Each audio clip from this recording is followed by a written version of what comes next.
Hello students, क्या हाल चाल आपके। हमारा चैप्टर चल रहा था अकाउंटिंग क्वेश्चन। हमने लास्ट क्लास में आपको 6 क्वेश्चन जो आपको स्क्रीन पर दिख रहा है, ये हमने आपको होमवर्क दिया था। Class started business with cash 70,000, credit purchase of goods 18,000, payment made to creditors in full settlement, machinery purchase for cash 20,000, depreciation on machinery 2,000। ये क्वेश्चन हमने आपको होमवर्क दिया था। कुछ बच्चों के डाउट्स है तो इस क्वेश्चन को हम करा रहे हैं बच्चों। आओ करना शुरू करें। टीएस गरेवाल बुक का क्वेश्चन नंबर 6 2025 एडिशन है ये। Question number 6, serial number, transactions, assets equals to capital plus liabilities. First, started business with cash, तो क्लास कैश का कॉलम आ जाएगा और कैपिटल में आ जाएगा। अमाउंट था 70,000 अमाउंट है क्लास, तो कैश में 70,000 और कैपिटल में 70,000। नेक्स्ट ट्रांजैक्शन थी purchase goods on credit, purchased goods on credit. Purchase goods class आपको पता है स्टॉक आया आपके पास, तो स्टॉक का कॉलम बना लें 18,000 और क्रेडिटर्स में जोड़ दें 18,000। तो न्यू इक्वेशन क्या बन गई आपकी? What is your new equation? 70,000 plus 18,000, 70 plus 18। जहां कुछ नहीं है वहां जीरो लगा दें क्लास, जहां कुछ नहीं है वहां जीरो लगा दें। नेक्स्ट, थर्ड, सबसे इंपॉर्टेंट क्वेश्चन जो डाउट आया बच्चों का वो इसी पॉइंट की वजह से आया। यहां तक किसी को डाउट नहीं था सर माल खरीदा है, स्टॉक में आएगा, क्रेडिटर बनेगी, क्रेडिट पर है, बिजनेस स्टार्ट किया है, इसमें कोई दिक्कत ही नहीं थी। अगला पॉइंट था payment made to creditor in full settlement. 17,500 आपने पे किया है, payment made to creditor in full settlement 17,500। तो आपकी जेब से बच्चों पैसा कितना गया है? आपकी जेब से पैसा कितना गया है बच्चों? आपने फुल सेटलमेंट में इस बंदे को देने थे 18,000, आपने 17,500 दिए फुल सेटलमेंट में। तो आराम से सोचो आपकी जेब से पैसा कितना गया। Paid cash to creditors, paid cash 17,500 to creditors in full settlement. सोच लिया क्लास? तो आपकी जेब से पैसा कितना गया? 17,500, लेकिन आपने फुल सेटल कर दिया 18,000 वाले क्रेडिटर को। तो आपका फायदा कितना हो गया? आपने लायबिलिटी निपटा दी 18,000 वाली, 18,000 वाली लायबिलिटी निपटा दी। पैसे गए 17,500। आप माइनस भी लिख सकते हैं, ब्रैकेट भी लगा सकते हैं। हाँ ऑब्वियस सी बात है, कोई एक काम ही करें, ये ना करें कि भी किसी में ब्रैकेट और किसी में माइनस। तो मैं ब्रैकेट ही लगाता हूं, माइनस इसलिए लगा कि आपको बता रहा हूं कि आप ऐसा भी कर सकते हैं कि माइनस लगा सकते हैं। 500 का आपका फायदा हो गया। आपने 18,000 के क्रेडिटर 17,500 में नक्की कर दिए, आपका 500 का फायदा होगा, कैपिटल में प्लस हो जाएगा बच्चों। तो न्यू इक्वेशन क्या आ जाएगी? आपके पास पैसे बच गए 52,500, 18,000 का स्टॉक है, कैपिटल आपकी 500 बढ़ गई और ये जीरो निल, डैश भी डाल सकते हो, जीरो भी लिख सकते हो, निल भी लिख सकते हो, जो आपको लिखना है। अगली ट्रांजैक्शन, आपने मशीनरी परचेज करी थी, आपने मशीनरी परचेज करी थी, बुक सबने खोल रखी है अपने पास, जिनके पास बुक नहीं है वो यहां से देख रहे हैं। परचेज मशीनरी फॉर कैश 20,000, अगला है डेप्रिसिएशन 2,000। परचेज करिए मशीनरी 20,000 रुपए की, परचेज करिए बच्चों मशीनरी 20,000 रुपए की।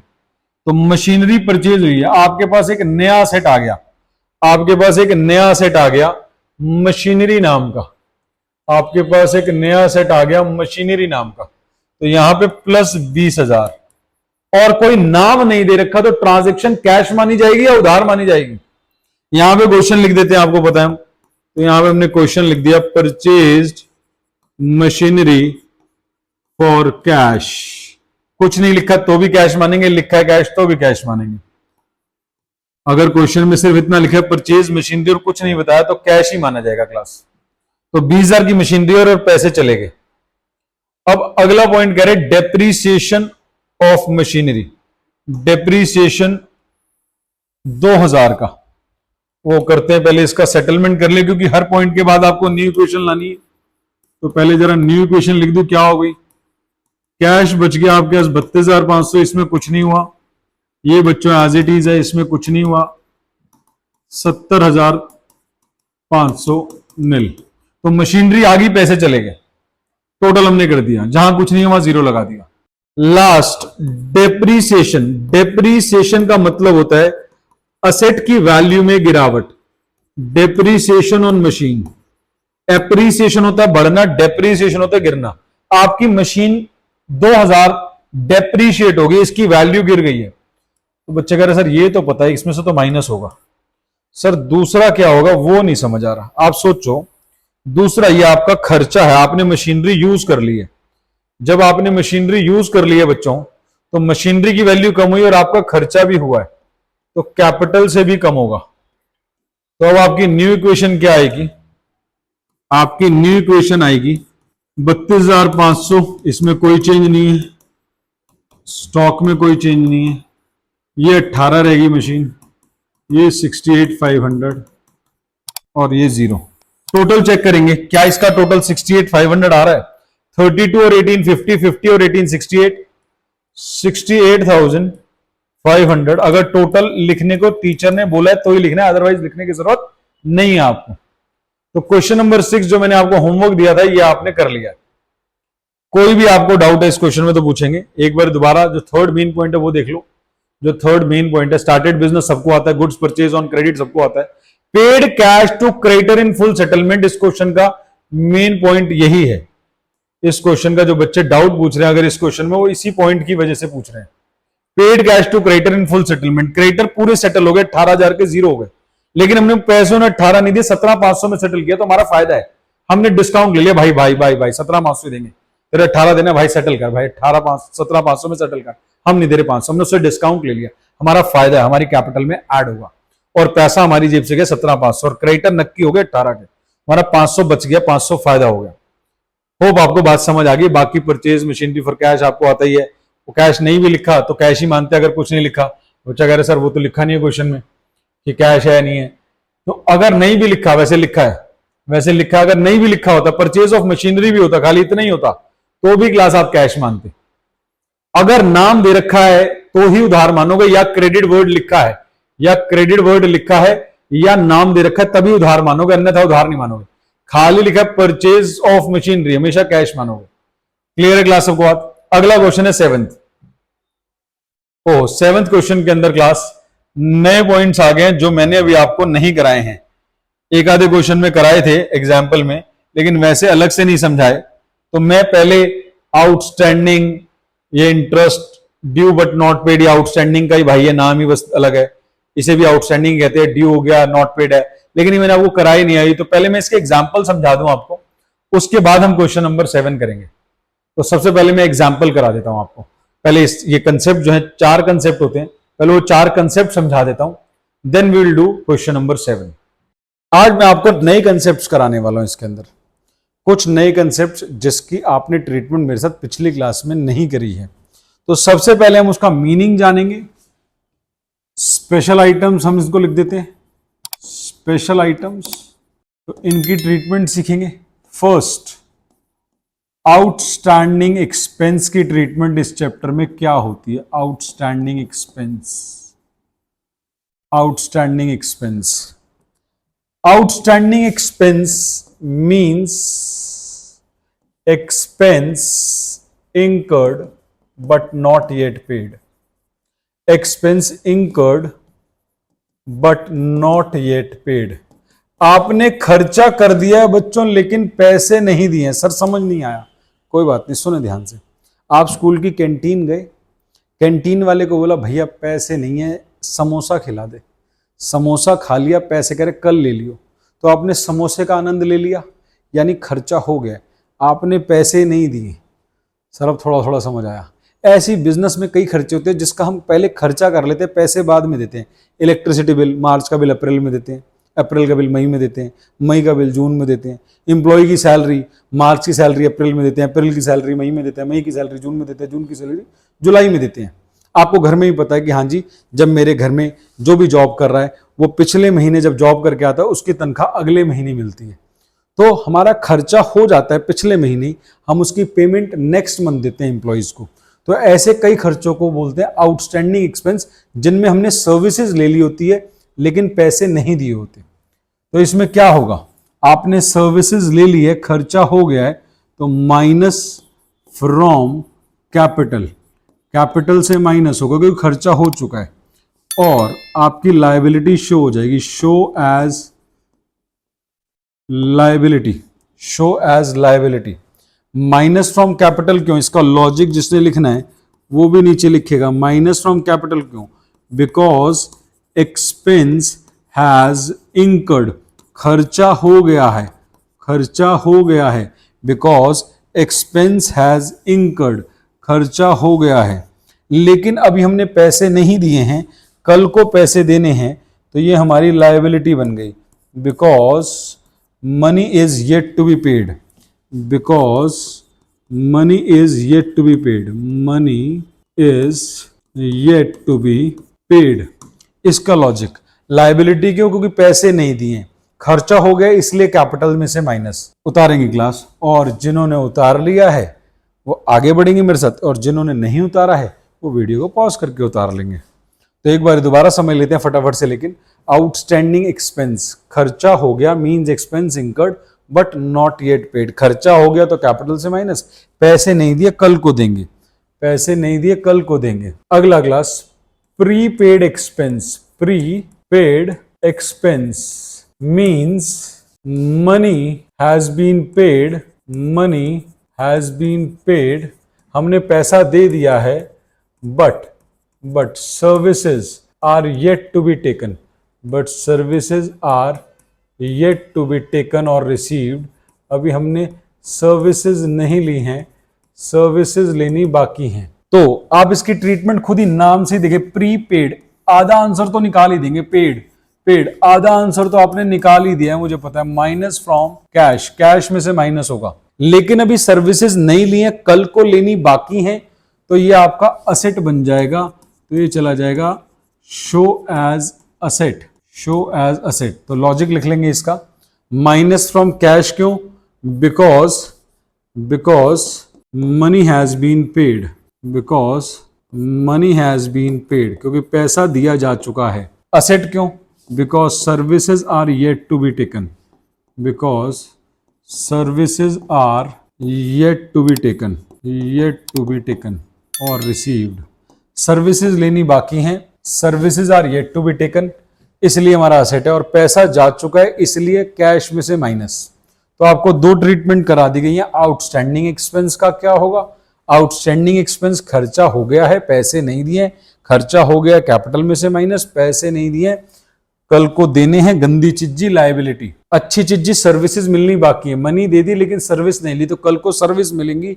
आपने मेरे को पूरे साल की फीस दे दी एडवांस में, तो तुम्हारी जेब से क्या गया, कैश गया, और तुम्हारे लिए मैं क्या बन गया, तुम्हारे लिए मैं असेट बन गया, पूरे साल पढ़ाऊंगा तुम्हारे को। कुछ बच्चे कह रहे सर हमने तो कुछ नहीं दिया, तुम्हारी फीस है बेटा, फीस है। मैंने बताया ना, पिछली क्लास में बताया था, अगर तुम्हें मेरी क्लास अच्छी लग रही है इसे लाइक करे, शेयर करे, यही फीस है, और अच्छी सी एक बहुत बढ़िया सी कमेंट दे दे, तो यही आपकी फीस है। अपने सारे टीचर्स की रिस्पेक्ट करें, that is more than sufficient. अगला, accrued income, accrued income, accrued income means, accrued income means income earned, income कमा ली है बच्चों, इनकम कमा ली है, बट नॉट येट रिसीव्ड, अभी तक मिली नहीं है बच्चों, अभी तक मिली नहीं है, कमा ली है लेकिन मिली नहीं है। तो accrued income, income earned but not yet received, तो इसका क्या होगा, कमा ली है, कमा ली है, ऐड इन, इसके मीनिंग में जाए, रटे नहीं, इनकम कमा ली है, कमा ली है तो ऐड इन कैपिटल, मिली नहीं है, कल को मिलेगी, कल को पैसा आना है, पैसा आना है। बताओ कैसी फीलिंग आ रही है, अगर पैसा आना है तो अच्छी फीलिंग आ रही है, गंदी फीलिंग आ रही है, पैसा आना है, बताओ, शो एज लायबिलिटी और असेट। अगर आपका आंसर आ गया तो बिल्कुल ठीक आ गया, शो एज असेट। नीचे लॉजिक लिख लें, ऐड इन कैपिटल क्यों, because income has been earned, क्योंकि हम कमा चुके हैं, because income has been earned, मैं सर्विसेज दे चुका हूं, इनकम हैज बीन अर्न्ड। और असेट क्यों बनाएं, because services are yet to be received, because services are yet to be received, services मिलनी बाकी है बच्चों। बोलो बात समझ आ रही है सबको, सबको बात समझ आ रही है। सर अगर आप इतना अच्छा पढ़ाओगे तो हमारे को तो सर ट्यूशन की जरूरत ही नहीं है सर, फिर तो हम यहीं से पढ़ लेंगे। क्या बात है क्लास। मैं आपको, आप बस अच्छी अच्छी कमेंट भेजते रहें, शेयर करते रहें, लाइक करते रहें, उतना मज़ेदार तरीके से पढ़ाऊंगा जितना बढ़िया आपका रिस्पॉन्स आता रहेगा और मेरे अंदर मोटिवेशन आती रहेगी। तो बढ़िया बढ़िया कमेंट देते रहें और मोटिवेशन लेवल बढ़ाते रहें। आगे बढ़ते हैं क्लास। एक्रूड इनकम के बाद लास्ट कंसेप्ट जो मेरे को आज आपको 4 कंसेप्ट कराने थे, उसके अंदर ये लास्ट कंसेप्ट है आज, advance income. Advance income means money received but not yet earned. Money received but not yet earned. Income कमा ली है, इनकम मिल गई है लेकिन कमाई नहीं है, एडवांस में इनकम आ गई। तो हमारे पास ऐड इन कैश, पैसा आ चुका है लेकिन अभी हमने कमाया नहीं है क्योंकि हमने एडवांस में ले लिया है, कल को अपनी सर्विसेज देनी है तो शो एज लायबिलिटी। तुमने मुझे फीस दे दी और मेरे पास पैसा आ गया, लेकिन क्या मैंने कोर्स करा दिया? तो मेरे पास पैसा तो आ गया लेकिन मैंने अभी सर्विसेज नहीं दी है, सर्विस देनी बाकी है, तो लायबिलिटी। तो इसका लॉजिक लिख लें। ऐड इन कैश क्यों? Because money is received, because money has been received. और लायबिलिटी क्यों बनेगा? क्योंकि सर्विसेज देनी बाकी हैं, because services are yet to be given. Services अभी देनी बाकी हैं। मनी मिल गई है लेकिन अभी सर्विसेज नहीं दी हैं, services are yet to be given, तो सर्विसेज देनी बाकी हैं, इसलिए लायबिलिटी। पैसा मिल चुका है इसलिए ऐड इन कैश। तो होप आपको चारों की ट्रीटमेंट समझ आ गई है क्लास। चारों की ट्रीटमेंट समझ आ गई है। क्या क्या? आउटस्टैंडिंग एक्सपेंस, खर्चा हो गया, पैसे नहीं दिए, खर्चा हो गया कैपिटल में से माइनस, लेकिन पैसे नहीं दिए, show as liability. Prepaid expense means हमने पैसा दे दिया, money has been paid but services are yet to be received, तो पैसा चला गया, show as asset. Next accrued income में इनकम कमा ली है, मिली नहीं है, income has been earned but not received, तो इनकम कमा ली है तो कैपिटल में plus, show as asset. Last advance income, पैसा आ गया लेकिन सर्विसेज नहीं दी, तो money has been received but not earned, तो मिल चुका है पैसा तो कैश में प्लस, लेकिन कमाया नहीं है, कल को कमाएंगे जब सर्विस दे देंगे, अभी लायबिलिटी बनेगी। तो आपको बच्चों चारों कंसेप्ट क्लियर हो गए हैं। ये 4 कंसेप्ट बच्चों को बहुत प्रॉब्लम देते हैं इस चैप्टर के लिए। आराम से वीडियो को दोबारा देखें, अगर कोई भी डाउट आता है तो आप मेरे को मैसेज कर दें उसमें कि हाँ जी, कि मेरे को ये वाला पॉइंट समझ नहीं आया है, ठीक है जी। और आपके पास हमारे नंबर्स होंगे, हमारे नंबर्स पे कॉल कर सकते हैं, उस पर मैसेज कर सकते हैं। हमारे चैनल को सब्सक्राइब कर दें, वीडियोस को लाइक कर दें, कमेंट कर दें। जितना ज़्यादा आपका प्यार मिलेगा उतनी ज़्यादा मैं मेहनत करूँगा क्लास। तो मुझे आपको बच्चों सिर्फ आपसे कोई फीस नहीं चाहिए, मेरे को सिर्फ आपका प्यार चाहिए, ठीक है जी। तो प्लीज़ प्लीज़ प्लीज़ वीडियो को लाइक करें, सब्सक्राइब करें, चैनल को सब्सक्राइब कर दें। Okay, bye bye. Next class में मिलेंगे। ये हमने कंसेप्ट पढ़ा दिए, इस पर बेस्ड क्वेश्चन नेक्स्ट क्लास में करेंगे। Okay, love you all.